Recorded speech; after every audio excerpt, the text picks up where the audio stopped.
ስሜ አርሶ አደር መንደፍሮ ጉርሙ እባላለሁ። እዚህ በኮዬ ፈጬ ክፍለ ከተማ ገላን ረብሳ ቀበሌ ገበሬ ማህበር ነው።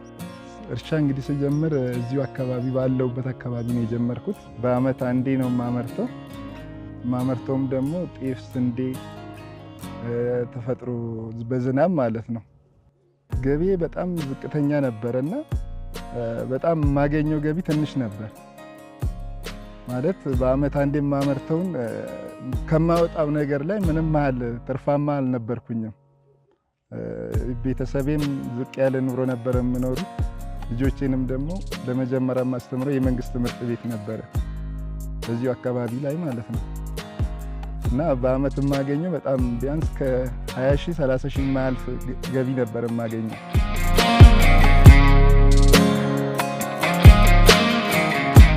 እንግዲህ እኔ ከሶላር ቪሌጅ ጋር ከተገናኘሁኝ በፊት እንደሚታወቀው መብራትም አልነበረም በአካባቢያችን ላይ።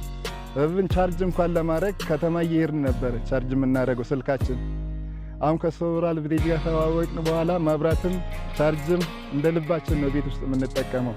እና ደግሞ እብን አልፎ ተርፎ ለመስኖም ለጥቃቅን መስኖችን ውሃ እየተጠቀምንበት ነው፣ ውሃ እየሰጠን ነው። እና ዘሮችንም ችግኝም ከነሱ እያገኘን ነው አሁን ላይ።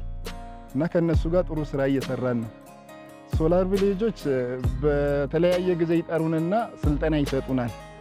የመስኖ አጠቃቀም፣ የኮምፖስት አጠቃቀም፣ እብን ደግሞ የፋይናንስ የምናገኘውን ነገር እንዴት እንደ ሴፍ እንደምናደርግ ይህን ሁላ ስልጠና ይሰጡናል።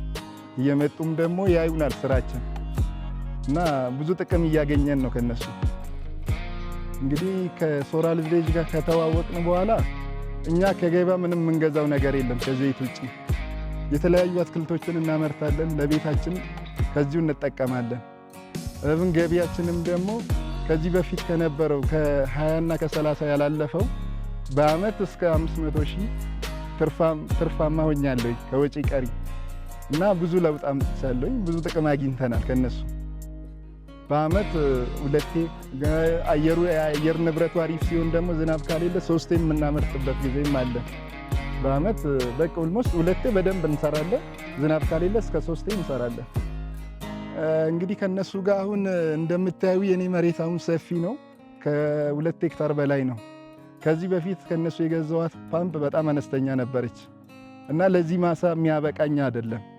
ከሱ የተሻለ ደና ፓምፕ አግኝቼ ይሄንን መሬት በደንብ ውሃውን የሚያዳርስልኝ እና ደግሞ ከብድርም ቢሆን ከባንክ ጋር አስተሳስሮን በዛ መልክና የተሻለ ደና ፓምፕ ባገኝ ደስተኛ ነኝና እነሱም ደግሞ ይሄን እድል እያመቻቹልን ነው። በፊት ችግኛውን ከዚህ ደብረ ዘይት ነበረ ስናዘይ ነበረው። አንድ ችግኝ 8 ብር ነበር ነው ምንገዛቸው እዛ። አሁን ዘር ከውጪ ገዝተን እነሱ ጋር እንሰጣቸዋለን። እነሱ አፍልቶልን አሳድጎ በብር 50 ነው የምንረከባቸው እና ከብዙ ክሳራ ድነናል።